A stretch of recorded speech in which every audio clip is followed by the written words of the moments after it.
Siya nga pala, mahilig ka ba mag-travel? Mahilig ka bang mag-adventure? Gusto mo bang dumami ang iyong mga kaibigan? Matikman ang masasarap na pagkain? At marating ang hindi mo pa nararating? Basta meron kang bisikleta, lahat ng yan posible. At kung hilig nyo ang hilig ko, welcome ka sa channel ko. Huwag ka mag-alala, libre lang mag-subscribe, mag-like, at hit the tiny bell para updated ka sa mga susunod kong video na kagaya nito. This is Wendell Katisanan, you're truly Kabike Gang.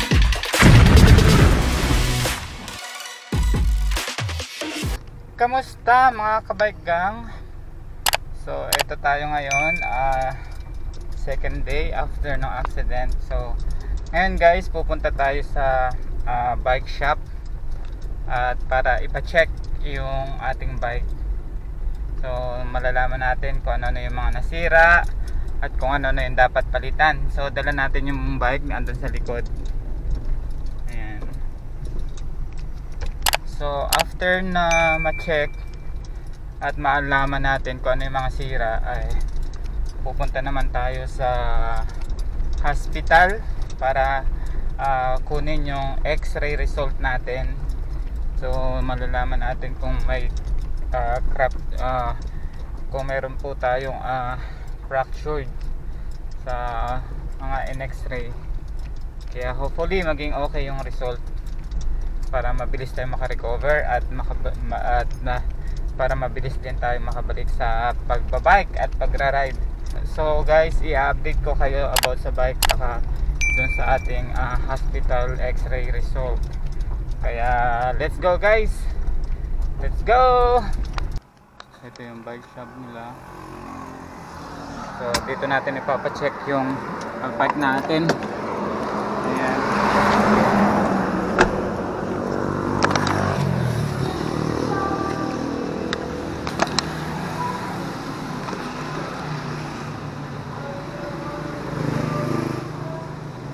So dito yung bike fix.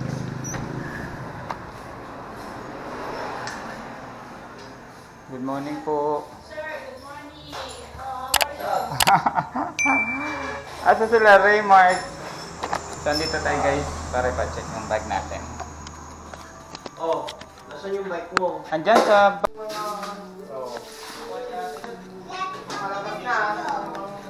So ayun guys, nandito tayo sa bike fix. Nandito si Raymart. Uy! Alright! Ito yung mga may-ari ng shop guys, si Kuya Ed saka si Ate Lynn. Ayun, mag-asawa sila. Personal business nila dito. So dito natin dinala yung bike natin para ipa-check kung ano yung mga sira. So una-una syempre itong frame. So kung makikita nyo guys, itong frame natin. Yung frame natin nagkaroon ng crack mula dito hanggang dito, may crack siya. Tapos dito sa ilalim may crack din siya. May crack din hanggang dito sa kabila. Tapos ang ilalim guys, ito tumiklop siya. Nagkaroon ng yung tumiklop siya dito. So tingnan natin sa kabila. So may tama din ito dito. Dito, pag ganun. Saka dito. Ayan. Tapos yung handlebar. Yung handlebar, guys, ito putol. Ayan siya. Putol siya dito. Tapos ito din, damage. Yung fork natin, guys, ito. Nag-bend. So, dito tayo. So yung fork natin guys, kung mapapansin nyo, hindi na siya straight. So nag-bend na siya pag ganon. So nag-bend na to. So papalitan na rin to. Itong frame, palitan na rin. Handlebar, papalitan na rin. Tapos syempre nasira din yung ating saddle. Ayan. So papalitan na rin natin tong saddle. Tapos yun lang. So yun lang yung mga parts na papalitan.